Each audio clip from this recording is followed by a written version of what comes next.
ఈరోజు కార్యకర్తలందరూ చాలా చక్కగా మాట్లాడినారు.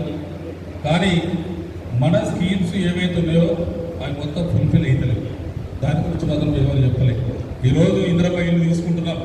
ఇందిరమ్మలో తీసుకుంటే 600 ఫీట్ల స్క్వేర్ ఫీట్స్కు ఎక్కువ దాటి ఇల్లు కడితే లోన్ ఇవ్వమనే మాట మాట్లాడుతూ ఉన్నారు. కాబట్టి నేనేమంటున్నానంటే దానికి మీరు ఇచ్చే 5 లక్షలు ఇవ్వండి. ఒక 100 ఫీట్లో 200 ఫీట్లో ఎక్కువ కట్టకుండా వారి సొంత నిధులు కాబట్టి మీరు ఎవరైతే బీదస్తులు ఉన్నారో వారికి కూడా అందులో ఇళ్ళొచ్చే విధంగా వారికి ప్రయత్నాలు కూడా జరగాలని చెప్పిందని ఇన్ఛార్జి గారికి నేను కోరుకుంటా ఉన్నాను. హైదరాబాద్ నుండి ప్రెస్ మీట్లు పెడుతుంటాడు. ఎందుకు పెడుతుంటాడు? మరి నువ్వు గెలిచిన వ్యక్తివి కదా. ఆ రోజు గడిచిన 10 సంవత్సరాలలో ఏ మంత్రి దగ్గరికి కూడా, ఏ ఎమ్మెల్యే కూడా ముఖ్యమంత్రి దగ్గరికి పోయే అవకాశం లేకుండే.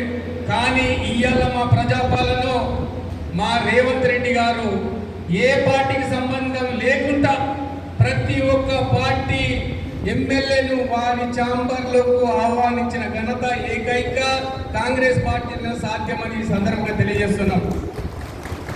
మరి ఇంత చక్కగా మా ప్రజల గురించి పనిచేస్తుంటే మీరేం చేస్తున్నారు గెలిచిన వాళ్ళే? సో ఇవన్నీ కూడా ఇందాకే కొందరు నాయకులు చెప్పడం జరిగింది. ఎంఆర్ఓ మరి పోయి జైల్లో పంపించిన ఘనత ఆనాటి ప్రభుత్వం, ఎవరైతే కేసీఆర్ ప్రభుత్వం దక్కింది. మహిళలు అని చూడకుండా కూడా వాళ్ళు 6 మహిళలను జైల్లో పంపించడం జరిగింది. ఆ రోజు ఆ ప్రాంతంలో ఉన్న ఏదైతే 54 కుటుంబాలు ఏకమై వాళ్ళు పోరాటం చేస్తే ఉన్న రాష్ట్రంలో ఉన్న ప్రతి ఒక్క పార్టీ కూడా అక్కడికి అడవిలలోకి వచ్చి వాళ్లకు సంఘీభావం తెలిపింది. అధికారులతో పాటు ఎస్పీలు కావచ్చు, డిఎస్పీలు కావచ్చు, ఐఏఎస్లు కావచ్చు, ఐటీడీఏ పీఓలు కావచ్చు, ప్రతి ఒక్కరు కూడా వాళ్ళు వచ్చి వాళ్ళ దగ్గర వాళ్ళు ఎక్కడైతే అడవిలో కూర్చొని వాళ్ళు ధర్నాలు చేసేది అనేక రకాలుగా వాళ్ళు పోరాటం చేయడం వల్ల ప్రతి ఒక్క అధికార యంత్రాంగం కూడా అక్కడికి రావడం జరిగింది. ఆ 54 మంది కుటుంబాలే ఆ రోజు అక్కడ చేసినప్పుడు మనం ఇంత పెద్ద కాంగ్రెస్ ప్రభుత్వంలో మనం కొనసాగిస్తున్నప్పుడు మన మాట వాళ్ళు ఎందుకు వినరని ఈ సందర్భంగా అడుగుతున్నాను. అంటే మనం ఏదైతే చేస్తే దృఢ సంకల్పంతో మనం పనిచేస్తే ప్రతి విషయం కూడా క్షుణ్ణంగా ప్రతి ఒక్కరికి చెప్పడం జరుగుతుంది. ఏవైతే సంక్షేమ కార్యక్రమాలు చేపట్టడం జరుగుతుందో ఆ సంక్షేమ కార్యక్రమాలను ప్రజలకు తీసుకెళ్లవలసిన బాధ్యత కూడా మన అందరి పైన ఉన్నదని ఈ సందర్భంగా తెలియజేస్తున్నాం. మరి కొన్ని విషయాలను కూడా గౌరవ ఎమ్మెల్సీ గారు ఈ సభను ఉద్దేశించి మీకు వివరించడం జరుగుతుంది. ఈరోజు ఈ కార్యక్రమాన్ని ఇంత పెద్ద ఎత్తున మీరందరూ కూడా హాజరయ్యి విజయవంతం చేసినందుకు మీ అందరికీ కూడా ప్రత్యేక ధన్యవాదాలు. చేసిన నాతో పాటు ఈ జిల్లాకి బాధ్యులుగా వివరిస్తున్న తిరుపతి గారికి, దానితో పాటు మీ నియోజకవర్గ బాధ్యులు వినయరెడ్డి గారికి, దానితో పాటు చంద్రమోహన్ గారికి, డొంకేశ్వర్, నందిపేట్ 2 గ్రామాలకు వెళ్ళి విచ్చేసిన ఎంపీటీసీలకి, జెడ్పీటీసీలకి, సర్పంచ్లకి, తాజా మాజీలకి, వివిధ కాంగ్రెస్ పార్టీ నియోజకవర్గ స్థాయి, జిల్లా స్థాయి హోదాల్లో ఉన్న నా తోటి కాంగ్రెస్ పార్టీ కుటుంబ సభ్యులకి, ఏదైతే 2 మండల పరిధిలో ఉన్న 35 గ్రామాలకు వెళ్ళి విచ్చేసిన గ్రామశాఖ అధ్యక్షులకి, గ్రామశాఖ కార్యవర్గ సభ్యులకి, నియోజకవర్గ స్థాయిలో ఉన్న NSUI, youth Congress, SC cell, ST cell, BC cell, మహిళా కాంగ్రెస్, కిసాన్ కాంగ్రెస్, కాంగ్రెస్ పార్టీ అనుబంధ సంఘాలకి, విభాగాలకి, నా తోటి కుటుంబ సభ్యులకి, పత్రికా విలేకరులకి, మీడియా మిత్రులకి అందరికీ పేరు పేరున నా శిరస్సు వచ్చి పాదాభివందనం తెలియజేస్తున్నా. ముఖ్యంగా ఈరోజు మీటింగ్ ఒక సారాంశాన్ని, మీటింగ్ దేనికోసం నిర్వహించినామో ఆ అంశాన్ని ముందుగా ప్రస్తావించదలుచుకున్నాను. ఈరోజు ఏదైతే కాంగ్రెస్ పార్టీ బలపడాలన్నా, స్థానికంగా మీరు పొద్దున ఎన్నికల్లో గెలవాలన్నా, లేకపోతే రానున్న రోజులలో కాంగ్రెస్ పార్టీ ఏదైతే సంస్థాగతంగా కాంగ్రెస్ పార్టీ కండువా వేసుకొని కాంగ్రెస్ పార్టీ భావజాలాలు ఉన్న వ్యక్తుల్ని కింది స్థాయికి వెళ్ళి, గ్రామ స్థాయికి వెళ్ళి మొదలు పెడితే రాష్ట్ర మహేష్ కుమార్ గౌడ్ గారు పెద్దలందరూ నిర్ణయం తీసుకొని ఏదైతే రాష్ట్ర పరిధిలో ఉన్న ముఖ్యమైన కొంతమంది వ్యక్తుల్ని ఒక్కొక్క జిల్లాకి అబ్జర్వర్లుగా పంపించి మండల స్థాయిలో గ్రామశాఖ అధ్యక్షులతో మొదటి దఫాలో జిల్లాలో మీటింగ్ నిర్వహించి నియోజకవర్గ స్థాయి బాధ్యులతో మాట్లాడిపించి, దాని తర్వాత నియోజకవర్గాల్లో మీటింగ్ పెట్టి నియోజకవర్గ స్థాయి నాయకులతో మాట్లాడిపించి, దాని తర్వాత మండల స్థాయి మీటింగ్లు పెట్టి గ్రామ స్థాయి నాయకులతో మాట్లాడిపించి, మీరు ఏమి అనుకుంటున్నారు, ఏమి కావాలనుకుంటున్నారు, ఏ రకంగా ప్రక్షాళన చేయాలని చెప్పి ఒక కార్యకర్త ఒక మాటలు విని పార్టీని బలపరచడానికి ప్రారంభించిన ఒక పెద్ద కార్యక్రమం, మహత్తమైన కార్యక్రమము ఈ సంస్థాగత నిర్మాణానికి చేపట్టిన ఒక కార్యక్రమం. ఎందుకంటే ఎప్పుడు కూడా ఈ రకమైన కార్యక్రమాన్ని ఎవరు కూడా చేపట్టలేదు. కాకపోతే కింది స్థాయి కార్యకర్తలు బాధపడద్దు, కష్టపడిన వ్యక్తికి సముచిత స్థానం కల్పించాలి. ఏదైతే గ్రామ స్థాయి అధ్యక్షులుగా ఏ వ్యక్తి ఉంటే పార్టీ విధానాలు ఆ వ్యక్తికి తెలిసిన వ్యక్తి ఉంటేనే రేపు పొద్దున మరికొద్ది మంది వ్యక్తుల్ని పార్టీలోకి మహేష్ కుమార్ గౌడ్ గారు పెద్దలందరూ నిర్ణయం తీసుకొని ఏదైతే రాష్ట్ర పరిధిలో ఉన్న ముఖ్యమైన కొంతమంది వ్యక్తుల్ని ఒక్కొక్క జిల్లాకి అబ్జర్వర్లుగా పంపించి మండల స్థాయిలో గ్రామ శాఖ అధ్యక్షులతో మొదటి దఫాలో జిల్లాలో మీటింగ్ నిర్వహించి నియోజకవర్గ స్థాయి బాధ్యులతో మాట్లాడిపించి దాని తర్వాత నియోజకవర్గాల్లో మీటింగ్ పెట్టి నియోజకవర్గ స్థాయి నాయకులతో మాట్లాడిపించి దాని తర్వాత మండల స్థాయి మీటింగ్లు పెట్టి గ్రామ స్థాయి నాయకులతో మాట్లాడిపించి మీరు ఏమి అనుకుంటున్నారు, ఏమి కావాలనుకుంటున్నారు, ఏ రకంగా ప్రక్షాళన చేయాలని చెప్పి ఒక కార్యకర్త ఒక మాటలు విని పార్టీని బలపరచడానికి ప్రారంభించిన ఒక పెద్ద కార్యక్రమం, మహత్తమైన కార్యక్రమము ఈ సంస్థాగత నిర్మాణానికి చేపట్టిన ఒక కార్యక్రమం. ఎందుకంటే ఎప్పుడు కూడా ఈ రకమైన కార్యక్రమాన్ని ఎవరు కూడా చేపట్టలేదు. కాకపోతే కింది స్థాయి కార్యకర్తలు బాధపడద్దు, కష్టపడిన వ్యక్తికి సముచిత స్థానం కల్పించాలి. ఏదైతే గ్రామ స్థాయి అధ్యక్షులుగా ఏ వ్యక్తి ఉంటే పార్టీ విధానాలు ఆ వ్యక్తికి తెలిసిన వ్యక్తి ఉంటేనే రేపు పొద్దున మరికొద్ది మంది వ్యక్తుల్ని పార్టీలోకి తీసుకురావడం. సరే, ఒక్కొక్కరు ఒక్కొక్క విధానంలో ఒక్కొక్క పరమైన సమస్యల్ని లేవనెత్తారు. కాకపోతే మీ అందరికి ఒక చిన్న ఉదాహరణ చెప్తా. ఎప్పుడన్నా మనం ఏ పార్టీలో మనం ఉంటే పార్టీని మన సొంత తల్లి లేక భావించాలి. ఇది పార్టీలో వచ్చేటోళ్ళకి చెప్తున్నా, పార్టీలో ఉన్నోళ్ళకి చెప్తున్నా, ఇద్దరిని ఉద్దేశించి మాట్లాడుతున్నా. పార్టీని ఏ రోజైతే మన సొంత తల్లి లేక భావిస్తామో, మన సొంత తల్లి లేక మనం పార్టీని భావిస్తే అది మనది అని మనం భావిస్తే మనకి పార్టీ వల్ల ఇబ్బంది కలిగిన 4 గోడల మధ్యలో మనం వెళ్ళి మన సమస్యని చెప్తాం. మనం బహిర్గతంగా 10 మంది ముందు మనం మాట్లాడడం, మనం ఆ రకంగా మాట్లాడకుండా మనకున్న సమస్యని 4 గోడల మధ్యలో మన పార్టీ పెద్దల మధ్యలో మనం వివరించినప్పుడు సమస్యలు పెద్దగా ఉంటుంటాయి. కానీ మనం పార్టీలో ఉన్నాము, మేము సీనియర్లము, మాకు హోదా కల్పిస్తలేరు, మాకు నమ్మకాన్ని కల్పిస్తలేరు, మమ్మల్ని పట్టించుకుంటలేరని చెప్పి మనం 10 మందిలో మన పార్టీ గురించి మనం విమర్శించి మాటలు చేస్తే మనం ఈ కండవ వేసుకొని సీనియర్ కార్యకర్తల మనమని చెప్పుకునే అర్హత కూడా మనకు ఉండదు. మనకి బాధ ఉంటే నొప్పి ఉంటే 4 గోడల మధ్య గల్లాలొత్తి అనుకుని నాయకుడిని నువ్వు ఈ తప్పులు చేస్తావని చెప్పి, కానీ బయటికి వస్తే ఆయన మన నాయకుడు 10 మంది మధ్యలో ఆ నాయకుడిని గౌరవించుకుంటేనే మన పార్టీ కండువాకి మన పార్టీకి మనకి ఒక గౌరవం ప్రజల్లో ఉంటుంది. 100% పార్టీ కోసం కష్టపడ్డ వ్యక్తులని సముచిత స్థానంలో కూర్చోబెట్టిన ప్రస్థానం కాంగ్రెస్ పార్టీలో నేను ప్రారంభించిన. రాష్ట్రంలో అత్యధిక కేసుల్ని పెట్టుకొని అత్యధిక సార్లు ఇబ్బంది పడి అత్యధిక సార్లు జైలు పాలై అన్ని రకాలుగా ఇబ్బందులు పడ్డ వ్యక్తిని నేను. అన్ని ఇబ్బందులు పడి హుజురాబాద్ ఉప ఎన్నికల్లో 28 సంవత్సరాలకి ఎవరు పోటీ చేయకపోతే ఆ రోజు హుజురాబాద్ 60 మంది కార్యకర్తలు ఉండే. పార్టీని అక్కడ పోటీ చేయాలని చెప్పి వరకు నేను మాట్లాడలేదు. కష్టపడి పార్టీ కోసం కష్టపడ్డా, తిరిగిన కొట్టాడిన 3000 ఓట్లు ఆ రోజు హుజురాబాద్ నాకు వచ్చినాయి. అయినా కూడా నియోజకవర్గాన్ని విడిచిపెట్టలేదు. పార్టీ నాకు నియోజకవర్గాన్ని కేటాయించింది. అక్కడ పార్టీని బలపరచాలి, బలపరిచి పార్టీని రేపు పొద్దున ఇక్కడ కాంగ్రెస్ పార్టీ జెండాని ఎగరవేయాలని ఒక ఉద్దేశంతో 2 సంవత్సరాలు 3000 ఓట్లు వచ్చిన కాడ సంవత్సరం జరిగేసరికి 34,000 మెంబర్షిప్ చేసి గ్రామ స్థాయిలో ప్రతి గ్రామ స్థాయిలో 10 మందిని బూత్ స్థాయిలో కార్యకర్తల్ని తయారు చేసి కృషి చేసి కష్టపడి రేవంత్ రెడ్డి గారి పాదయాత్ర, బట్టి గారి పాదయాత్ర, అన్ని కార్యక్రమాలు హుజురాబాద్ నియోజకవర్గంలో బలపరిచి మండల స్థాయి కార్యాలయాలు అన్నింటినీ స్థాపించి పార్టీని బలోపేతం చేసినారు. ఆఖరి నిమిషంలో 14 రోజుల ముందు పార్టీ పెద్దలు పిలిచి నువ్వు ఇక్కడికి వెళ్ళి కాదు, పోటీ చేయడానికి ఇంకొక అభ్యర్థిని నిలబెట్టాలి, నువ్వు పక్కకి జరుగు అని చెప్పారు. ఒక మాట మాట్లాడితే 24 గంటలు బాధ అనిపించింది. అరే మీరే తీసుకొచ్చిన ఎన్నికలు నిలబెట్టిండ్రు, మళ్ళీ ఈరోజు పొమ్మంటుర్రు అని చెప్పి బాధ అనిపించింది. కానీ ఆ బాధలో నాకు ఒక ఆలోచన వచ్చింది.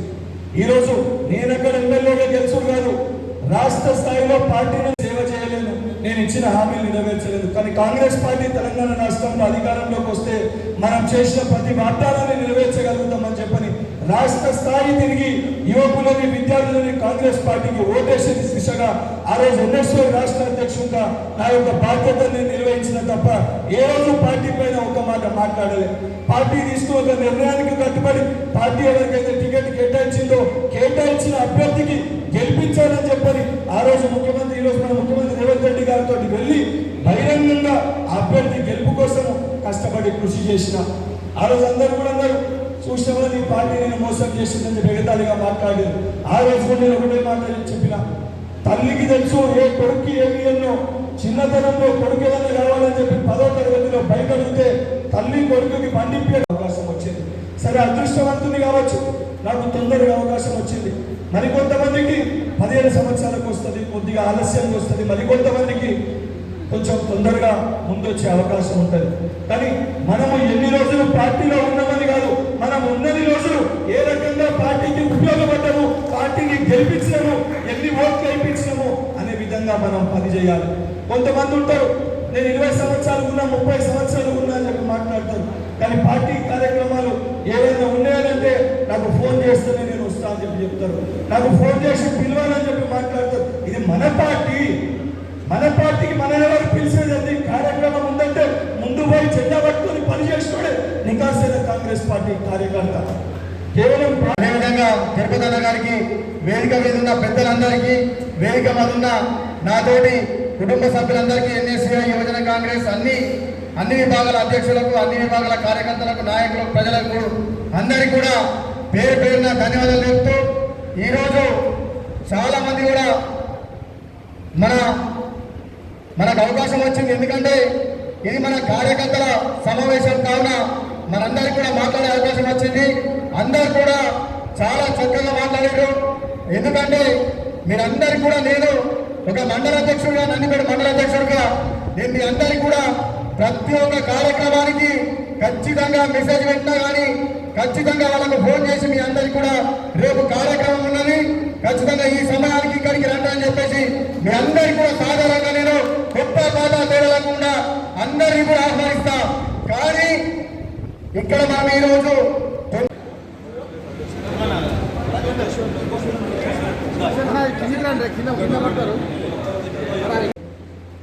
కార్యకర్తల సమావేశానికి ముఖ్య అతిథులుగా, అలాగే మన ఆర్మూర్ కాన్స్టిట్యున్సీ పరిశీలకులుగా విచ్చేసిన ఎన్ఎస్ఐ రాష్ట్ర శాఖ మాజీ అధ్యక్షులు, శాసన మండలి సభ్యులు గౌరవనీయులు బల్మూరి వెంకట్ గారికి, అలాగే ఈ కార్యక్రమానికి విచ్చేసిన అనుభవించి కాంగ్రెస్ పార్టీ జెండా మోసి కాంగ్రెస్ పార్టీకి ఆక్సిజన్ అందించినటువంటి మనమంతా కార్యకర్తలమే.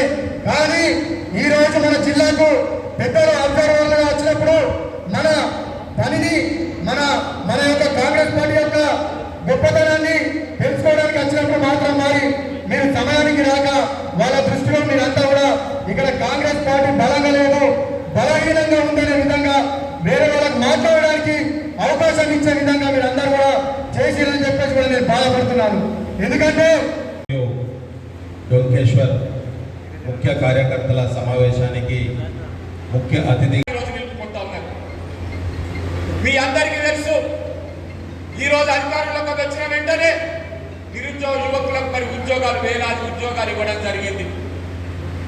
రైతాంగానికి రుణమాఫీ చేయడం జరిగింది. సడ్డవడ్లకు 500 రూపాయల బోనస్ ఇవ్వడం జరిగింది. ఉచిత బస్సు ఇవ్వడం జరిగింది. 200 యూనిట్ల కరెంటు మార్పు చేయడం జరిగింది. అనేక కార్యక్రమాలు. కానీ ఇది ప్రజల్లోకి గడప గడపకు తీసుకెళ్లాల్సిన బాధ్యత కాంగ్రెస్ పార్టీ కార్యకర్తలుగా మనందరి మీద ఉందని ఈ సందర్భంలో నేను ఆశిస్తా ఉన్నాను. మీ అందరికీ తెలుసు, ఈరోజు ఆర్మూర్ బాల్కొండ అని ఎందుకు అన్నారంటే, గతంలో మీరందరూ బాల్కొండ కాన్స్టిట్యూన్సీలో ఉన్నారు. మీరందరూ కూడా అప్పుడు మేము ఆర్మూర్ కాన్స్టిట్యూన్సీ ఉన్నాం. ఏ రోజైతే ఆ రోజు ఉమ్మడి రాష్ట్రంలో డిలిమిటేషన్ అయిందో, ఆర్మూర్ బాల్కొండ 2గా చీలిపోయిందో, అప్పటి నుంచి ఇప్పటి వరకు ఆర్మూర్ బాల్కొండలో కాంగ్రెస్ పార్టీ శాసనసభ్యుడిని ఎన్నుకోలేకపోయినామంటే మన దురదృష్టమని ఈ సందర్భంలో నేను భావిస్తా ఉన్నాను. మహిళలు పాపం చేస్తాడేమో అన్న దాంతో మోసపోయింది. ఇయ్యాలటికి కూడా నిన్న రోజు మొన్న నేను ఒక చిన్నాపూర్ గ్రామం పోయినా, గృహప్రవేశం వల్ల ముగ్గు పోస్తున్నాం, ఇందిరమ్మ ఇల్లుకి ముగ్గు పోస్తుంటే ఒక తల్లి వచ్చింది. అన్న నాకు కూడా ఇల్లు రావాలన్నా అన్నది. తప్పకుండా ఇస్తాం తల్లి అని చెప్పినాక మాకేసినావు కదా అమ్మ ఓటు అన్న. అవు బిడ్డ నీకేసిన బిడ్డ అన్నది. నాకు అప్పటికి అర్థమైపోయింది ఈమె పువ్వుకి వేసిందని చెప్పి. ఫేస్బుక్ లైవ్ నడుస్తుంది, దేనికి వేసినావు తల్లి అని చెప్పిన. పువ్వుకి వేసిన అన్న, పువ్వుకి వేసిన అన్న అనగానే ఇమీడియట్గా ఫేస్బుక్లో ఎమ్మెల్యేకి చెప్పిన, ఇగో రాకేష్ రెడ్డి నీ అదృష్టం ఇది, నేను అనుకొని చాలా మంది ఓటేసారు కనుక నువ్వు గెలిచిన బిడ్డ అని చెప్పిన. దానికి ప్రధాన కారణం ఎవరు? మనమా కదా? ఎక్కడ తీసుకుపోయినాం? ఏ ఊర్లో తీసుకుపోయినాం? తొండకు గ్రామానికి వచ్చినాం. ఎప్పుడు మోహనన్న గారికి, సాయిబాబా గౌడ్ గారికి, మండల అధ్యక్షులకి, బ్లాక్ అధ్యక్షులకి, ముఖ్యంగా రేపు జరిగే ఎలక్షన్లో సర్పంచ్గా, ఎంపీటీసీగా పోటీ చేసి గెలవాలి అనే కసితో విచ్చేసిన కార్యకర్తలకు అందరికీ పేరు పేరున ధన్యవాదాలు తెలియజేస్తున్నాను. కానీ ఇందాక చాలామంది కార్యకర్తలు, సీనియర్ నాయకులు మాట్లాడడం జరిగింది. గతంలో కన్నా మనం ఎమ్మెల్యే, ఎంపీటీసీ నేనే గెలిచిన, మేజర్ గ్రామ పంచాయతీ నందిపేట నేనే గెలిచిన, 12 సుమారు సంవత్సరంన్నర జీవన్ రెడ్డికి నందిపేట ఎంట్రీ లేకుండా చేసిన. వాస్తవమా కాదా? ఏం లేకుంటే పువ్వు అంటే వాడు తెలియదు, అట్లాంటి దాన్ని తీసుకొచ్చిన. ఇయ్యలట్లో చేతండి ఇంటింటికి తెలుసు, ఏమేం చేస్తున్నామో ప్రతి ఒక్కరికి తెలుసు. మనం గెలిచినాక ఎన్ని ఉద్యోగాలు ఇచ్చినాం, రైతులకు ఏం చేసినాం, మహిళలకు ఏం చేస్తున్నామో ఇవన్నీ కూడా మీరు ఇంటింటికి తీసుకపోతే 100% మనం సర్పంచులు, ఎంపీటీసీలు, జెడ్పీటీసీ ప్రతి ఒక్కటి కైవసం చేసుకునే అవకాశం ఉంది. కానీ మనం ఏం చేస్తున్నామంటే వినయన్న ఫోన్ చేస్తేనే వస్తా, మా మండల ప్రెసిడెంట్ ఫోన్ చేస్తేనే వస్తా, నాకు తెలుసు గ్రూప్లలో చూసిన, కానీ మా వాళ్ళు ఫోన్ చేస్తేనే ఇంట్లోకి వెళ్తా అనే సంస్కృతిని మానాల్సిందిగా ప్రతి ఒక్కరిని కూడా కోరుతున్నా. ఖాళీ ఇన్ఫర్మేషన్ ఉందా నేను స్టేటస్ పెడతా. మండల్ ఎక్కడెక్కడ జరిగిందో ప్రోగ్రాంలు అన్ని కూడా స్టేటస్ పెడుతున్నా. ప్రతి ఒక్కరికి మీరు గుండెగా చేసేసుకో చేసినామన్నా అని చెప్పింది. అవునా కాదా? ఇంకొక దగ్గర మారంపల్లికి పోయినాం. మారంపల్లిలా లోపల పోగానే వాళ్ళేమన్నారు, అందరం కూడా మీకు వేసినామన్నా, పువ్వుకి వేసినామన్నా అన్నారు. ఎక్కడ పని చేసినాం మనం? ఎక్కడ పని చేసినాం? అంటే వినయ్ రెడ్డి పువ్వు కాదు చేతు అని మనం ఇంటింటికి తీసుకుపోగలిగినామా అని చెప్పి సందర్భంగా అడుగుతున్నా. వాస్తవంగా చాలా వరకు ఇక్కడ ఈ 5 సంవత్సరాలు చాలా ఇబ్బంది పడి కాంగ్రెస్ అనేది చాలా వరకు తగ్గిపోయి ఉండే. గతంలో నేను బీజేపీ నుంచి ఇక్కడ 7 ఎంపీటీసీలు గెలిపించిన. టీఆర్ఎస్ ఎమ్మెల్యే ఉన్నా, ప్రభుత్వంలో ఉన్నా వాడి ఆ రోజు 10 సంవత్సరాలలో ఎన్ని ఇబ్బందులు పెట్టినా, కేసులు పెట్టినా, భయభ్రాంతులకు గురి చేసినా కూడా ఏ రోజు కూడా తల ఒగ్గకుండా ఇప్పటికి కూడా వారు కాంగ్రెస్ పార్టీలో ఉన్నారంటే ఈ రోజుల్లో చూస్తున్నారు కదా మీరు. చాలామంది ఏదో డబ్బు ఆశను భయపెట్టు ఇదో చేసి పార్టీలో లొంగ తీసుకోవడం జరుగుతుంది. కానీ నికారమైన కార్యకర్త, నాయకుడు కాంగ్రెస్ పార్టీలో ఉన్నారంటే ఒక్క ఉదాహరణ వెంకటేశం చూస్తే మనకు అర్థమవుతుంది. ఎవడన్నాడు రా కాంగ్రెస్ పార్టీ బలహీనపడ్డదని? గత 10 సంవత్సరాలు దొంగల రాజ్యంలో మనం అందరం కూడా అన్ని అనుభవించినాం. కేసులు పెట్టి మనల్ని ఇబ్బంది పెట్టారు. రాజకీయంగా, ఆర్థికంగా అన్ని విధాలు కూడా మనం నష్టపోయినాం. కానీ ఈరోజు 2014 నుంచి ఇప్పటి నందిపేట్ మరియు డొంకేశ్వర్ మండలాలకి సంబంధించిన సంస్థాగత పార్టీ నిర్మాణానికి ఈ కార్యక్రమ నిర్వాహకులు, ఆర్మూర్ ఇన్ఛార్జి వర్యులు, గౌరవ పెద్దలు వినయ్ రెడ్డి గారికి, అదేవిధంగా ఈ ఎన్నికల పరిశీలకులుగా నిజామాబాద్ జిల్లాకు ఉన్న ఎమ్మెల్సీ బల్మూర్ వెంకట్ గారికి, అదేవిధంగా సొసైటీ చైర్మన్లకు, సాయిబాబా గారికి, మాజీ గ్రంథాలయ చైర్మన్ చంద్రమోహన్ గారికి, వేదిక పైన ఉన్న వివిధ హోదాలలో పనిచేస్తున్న నాయకులకు మరియు ఈ 2 మండలాలకు సంబంధించిన ముఖ్య కార్యకర్తలకు, మరి కాంగ్రెస్ పార్టీ కుటుంబ సభ్యులకు మరొక్కసారి నా హృదయపూర్వక నమస్కారాలు తెలియజేస్తున్నాను. ఈనాటి కార్యక్రమం ముఖ్య ఉద్దేశం ఒకటే, ఏదైతే గ్రామ స్థాయి నుంచి జిల్లా స్థాయి వరకు వివిధ హోదాలలో మీరు గత 10 సంవత్సరాల నుంచి పనిచేయడం జరుగుతుంది. దాన్ని బలోపేతం చేస్తేనే రేపు మనం స్థానిక సంస్థలలో విజయం సాధించడం సాధ్యమవుతుంది. లేని పక్షంలో మన మధ్య మననే వైర్యాలు సృష్టిస్తూ మన మధ్య మననే గొడవ పెట్టేటోళ్ళు చాలామంది ఉన్నారు. పక్క పార్టీడు కూడా మన మధ్యనే ఉంటూ మన విషయాలు మనం మధ్యనే పుల్లలు పెడుతూ పక్క పార్టీ కూడా చేరవేస్తారు. ఇప్పుడే వెంకటేష్ గురించి ఒక విషయం చెప్పడం జరిగింది. దాని తర్వాత పార్లమెంట్ ఎలక్షన్లో మనం చాలా వరకు జైనింగ్ చేసుకున్నాం. ఉమ్మడి నిజామాబాద్ జిల్లాలోనే మొట్టమొదటి మున్సిపాలిటీని కైవసం చేసుకున్నాం. దాని తర్వాత పార్లమెంట్ ఎలక్షన్లో ఎమ్మెల్యే ఎలక్షన్ కన్నా 13,000 ఓట్లు అధికంగా సాధించినాం. మిగతా నియోజకవర్గాల్లో పార్లమెంట్ ఎలక్షన్లో గతంలో వాళ్ళకి ఎమ్మెల్యే ఎలక్షన్లో వచ్చిన ఓట్ల కన్నా తక్కువ వచ్చినాయి. కానీ మన నియోజకవర్గంలో మనము ఓట్ల శాతాన్ని పెంచుకున్నాం. అంతేకాకుండా 10 సంవత్సరాలు జీవన్ రెడ్డి అనే ఒక భూతం ద్వారా ఈ యొక్క నియోజకవర్గం ఎన్నో రకాలుగా ఇబ్బందులు పడ్డాము. మీరు పడ్డారు, మీకన్నా ఎక్కువ 10 రెట్లు నేను పడ్డా. ఏమేం జరిగిందో అన్నీ మీకు అందరు కూడా చాలా వరకు తెలుసు.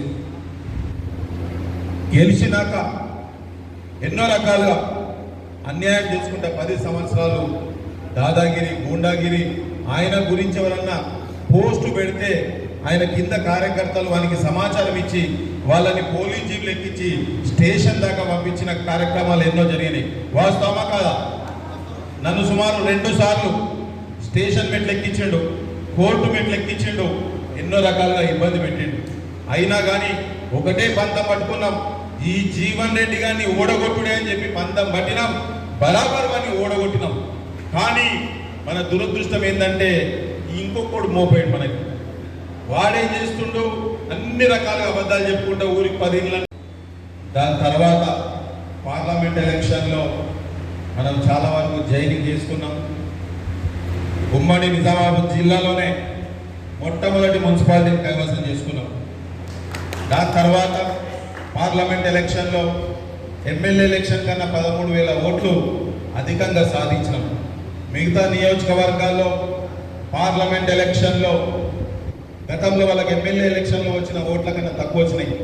కానీ మన నియోజకవర్గంలో మనము ఓట్ల శాతాన్ని పెంచుకున్నాం. అంతేకాకుండా 10 సంవత్సరాలు జీవన్ రెడ్డి అనే ఒక భూతం ద్వారా ఈ యొక్క నియోజకవర్గం ఎన్నో రకాలుగా ఇబ్బందులు పడ్డాము. మీరు పడ్డారు, మీకన్నా ఎక్కువ 10 రెట్లు నేను పడ్డా. ఏమేం జరిగిందో అన్నీ మీకు అందరు కూడా చాలా వరకు తెలుసు. గెలిచినాక ఎన్నో రకాలుగా అన్యాయం చేసుకుంటే 10 సంవత్సరాలు దాదాగిరి గూండాగిరి, ఆయన గురించి ఎవరన్నా పోస్టు పెడితే ఆయన కింద కార్యకర్తలు వానికి సమాచారం ఇచ్చి వాళ్ళని పోలీస్ జీపులు ఎక్కించి స్టేషన్ దాకా పంపించిన కార్యక్రమాలు ఎన్నో జరిగినాయి. వాస్తవమా కాదా? నన్ను సుమారు 2 సార్లు స్టేషన్ మెట్లు ఎక్కించిండు, కోర్టు మెట్లు ఎక్కించిండు, ఎన్నో రకాలుగా ఇబ్బంది పెట్టిండు. అయినా కానీ ఒకటే పంతం పట్టుకున్నాం, ఈ జీవన్ రెడ్డి గారిని ఓడగొట్టుడే అని చెప్పి పంతం పట్టినాం, బరాబర్ వాడిని ఓడగొట్టినాం. కానీ మన దురదృష్టం ఏంటంటే ఇంకొకడు మోపోయాడు మనకి. వాడేం చేస్తుండో అన్ని రకాలుగా అబద్ధాలు చెప్పుకుంటూ ఊరికి 10 ఇళ్ళ. ఈ ప్రజాపాలన తేవటానికి అహర్నిశలు కృషి చేసి ఈరోజు గౌరవ ముఖ్యమంత్రి రేవంత్ రెడ్డి గారిని ప్రజాపాలన ముఖ్యమంత్రిగా కొనసాగడానికి ముఖ్య కార్యకర్తలే బలం. కాంగ్రెస్ పార్టీకి కేవలం కార్యకర్తలే అండాదండ. ఈరోజు మేమందరం ఇక్కడ వేదిక పైన ఉన్నామంటే మీరు పనిచేస్తేనే ఈ వేదిక పైన మేము కూర్చోవడం సాధ్యమైంది. అదేవిధంగా మీ అందరికీ కూడా మరొకసారి ప్రత్యేక ధన్యవాదాలు తెలియజేస్తున్నాం.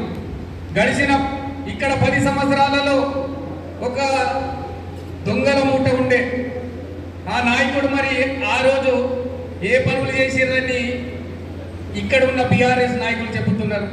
ఏమి చేయలే. దోసుకున్నాడు, దాచుకున్నాడు, పారిపోయిండు. కానీ ఈరోజు గెలిచినా గెలవకపోయినా కూడా మా నాయకుడు ఎవరైతే ఇక్కడ నియోజకవర్గ బాధ్యులు వినయ్ రెడ్డి గారు మీ మధ్యలోనే ఉంటూ ఆర్నిశలు మీ గురించే పనిచేయడం జరుగుతున్నది. అంటే మేము పార్టీ గెలిచినప్పుడు ఉంటాం, గెలవనప్పుడు ఉండం కాదు. గెలిచినా గెలవకపోయినా మేము నిరంతరం ప్రజల మధ్యలోనే ఉంటాం. అది ఇక్కడ వినయ్ రెడ్డి గారిని చూస్తే మనకు అర్థమవుతుంది. మరి గెలిచిన ఎమ్మెల్యే, బీజేపీ ఎమ్మెల్యే మరి వీకున్నామని పార్టీ వీకేం లేం.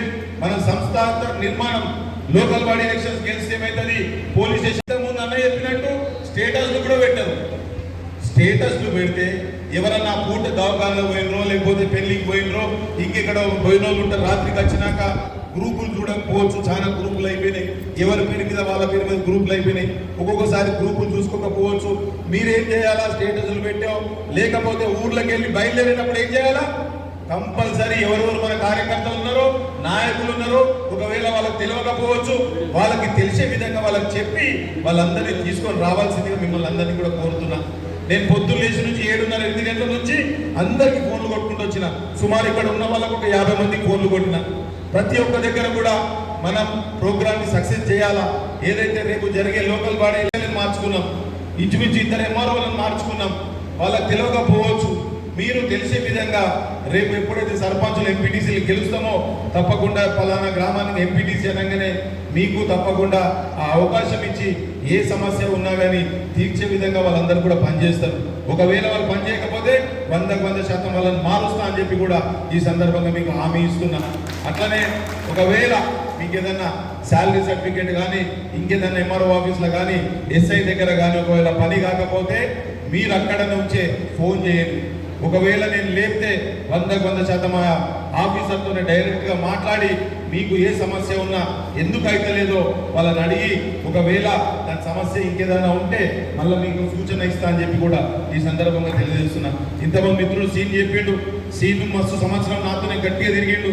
మళ్ళీ ఈ మధ్య ఎందుకు నారాజయ్యి సీను ఈ మధ్య రావట్లేదు, అంటే ఫోన్ చేస్తా. కొన్ని మళ్ళీ ఏదైనా ఇంపార్టెంట్ ఉంటే మళ్ళీ ఫోన్ చేస్తారు కదా అని అనుకుంటా. సాధ్యమైనంత వరకు మీరు చూసుకోండి. 90% కాల్స్ నేను రిప్లై ఇస్తాను. ఒకవేళ నేను రిప్లై ఇవ్వకపోయినా మళ్ళీ మీరు రాత్రి 12 గంటల వరకు మీరు వాట్సాప్ మెసేజ్ చూసి మీకు అందరు కూడా రిప్లై ఇచ్చే ఏదన్నా గట్టి సమస్య ఉంటే మళ్ళీ తెల్లారి మాట్లాడతా అని చెప్పి కూడా ఈ సందర్భంగా తెలియజేస్తున్నా. ఒకటే గుర్తుపెట్టుకోండి, రాకేష్ రెడ్డి అనే ఎమ్మెల్యే ఉన్నాడు. ఈ రోజు గ్రామాల్లో తిరిగే పరిస్థితి లేదు. ఎందుకంటే ఆ రకంగా ఆయన హామీలు ఇచ్చాడు. మనం ఏమైతే హామీలు ఇచ్చినామో మ్యాక్సిమం మనం చేసే విధంగా, ఎన్ని ఇబ్బందులు ఉన్నా కానీ చేసే విధంగా మనం పనిచేస్తున్నాం. మీరు చేయాల్సిందల్లా ఎవరికైతే రేషన్ కార్డు రావాల్సింది ఉందో, ఎవరికైతే 200 యూనిట్లు మాఫీ అయితే లేదో, ఎవరికైతే సిలిండర్ వస్తలేదో, లేకపోతే ఇంకేమన్నా ఇందిరమ్మ ఇల్లు రావాల్సినవి ఉన్నాయో, లేకపోతే రేపటి నాడు రాజీవ్ యువ వికాసం ఇప్పించేది ఉందో, ఎవరైతే సర్పంచ్ ఎంపీటీసీలు కావాలనుకుంటున్నారో దాని మీద చిత్తశుద్ధి పెట్టుండ్రి. ఇందిరమ్మ ఇల్లు కానీ రాజీవ్ యువ వికాసం కానీ ఇప్పించే బాధ్యత మా అందరిని చెప్పి కూడా ఈ సందర్భంగా తెలియజేస్తున్నా. ఇప్పటికే సుమారు 2800 ఇందిరమ్మ ఇల్లు ఇచ్చినాం. నిన్నటి రోజు మంత్రి గారితో మాట్లాడి ఉమ్మేడ మన కుద్వాన్పూర్ది, అదే రకంగా వెల్మల్లి, నందిపేటది మొన్న సర్వర్ డౌన్ ఉంది కాలే, దానికి సంబంధించిన 157 ఇళ్ళు కూడా నిన్ననే శాంక్షన్ లెటర్ కూడా ఇచ్చిరని చెప్పి కూడా ఈ సందర్భంగా తెలియజేస్తున్నా. సుమారుగా నేను ఫోన్లు మాట్లాడితే 90 నుంచి 95 ఫోన్లు నేను ఇక్కడున్నా, హైదరాబాద్లో ఉన్నా, ఇంకెక్కడున్నా సరే 90-95% మన పార్టీ కార్యకర్తల కోసమే పనిచేస్తా అని చెప్పి కూడా ఈ సందర్భంగా తెలియజేస్తున్నా. మీరు నాయకులు కావాలా, మీరు గెలవాలా. మీరు గెలిస్తేనే రేపటి నాడు 64 సీట్ల నుంచి మన పార్టీ 100 సీట్లు గెలిచే అవకాశం ఉంటుంది. మీరు గెలిస్తేనే అన్ని రకాలుగా మీ గ్రామాలలో